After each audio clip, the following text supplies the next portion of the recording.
mianatra eo atongotry Jesosy isan'andro.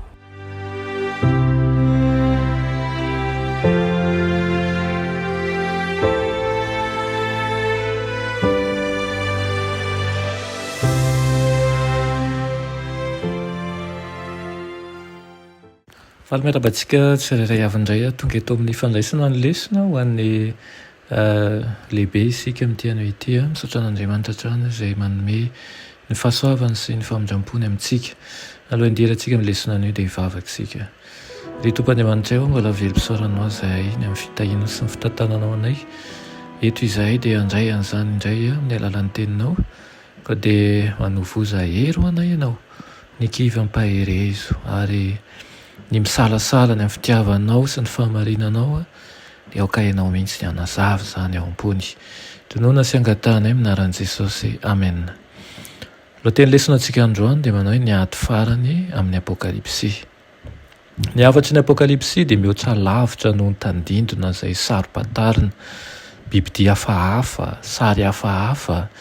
Ny apokalipsy dia miresaka momba an'ireo fahamarinana mandrakizay nomen'Andriamanitra be fitiavana ho an'ny taranaka farany.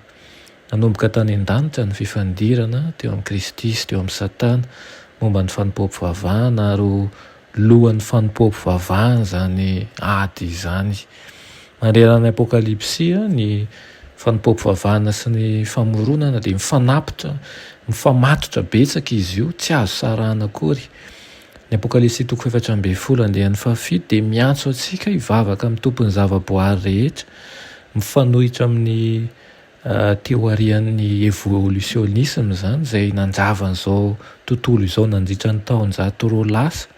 Ny sabata dia fampatsiahivana mandrakizay ny maha-izy atsika, fampatsiahivana tsy tapaka izany fa voary isika ary mendrika ny ankohofana sy hivavahana ny mpamorona atsika. Izany no iray amin'ireo antony mankahalalàny devolin'ny sabata. Ny fivavahana amin'ny mpamorona amin'ny alalan'ny fitandremana ny didin'Andriamanitra dia mifanohitra mivantana amin'ny fivavahana amin'ny bibidia. Hanana vahoaka amin'ny andro farany Andriamanitra izay tsy mivadika aminy na dia eo aza ny fanoherana lehibe indrindra sy ny fanenjehana mafy indrindra teo amin'ny tantara.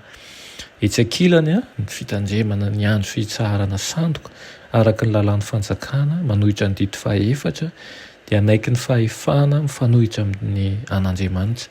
Ary amin'ny lafiny iray kosa ny fitandremana ny tena andro fitsaharana araka ny lalàn'Andriamanitra dia ho porofon'ny fahatokiana amin'ny mpamorona izany. Manambara ny apokalipsy 4:12 fa hanana ny finoanan'i Jesosy ireo mpanara-diny mpamonjy izay nanolo tena. Ny finoanan'i Jesosy dia finoana lalina, koa inoana na dia tsy mahita n'inona aza, maharitra izy na dia tsy azona aza, fanomezana avy amin'i Jesosy izay raisitsika amin'ny alalan'ny finoana izany ka tonga antsika handroso amin'ny ady izay efa ho avy. Koa dia alao hery ary fa zanaky ny mpandresy tokoa ianao, isy mandrakariva ny fifanoherana nara-kevitra nara-batana io n'inona ny ara-panahy fa ianao kosa matokia fa efa voavonjy. Amen.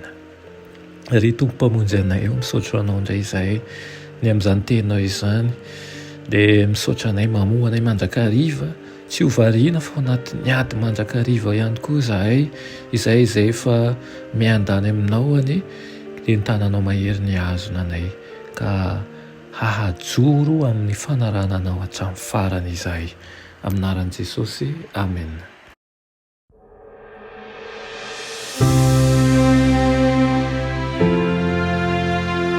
Mianatra eo atongotry Jesosy isan'andro.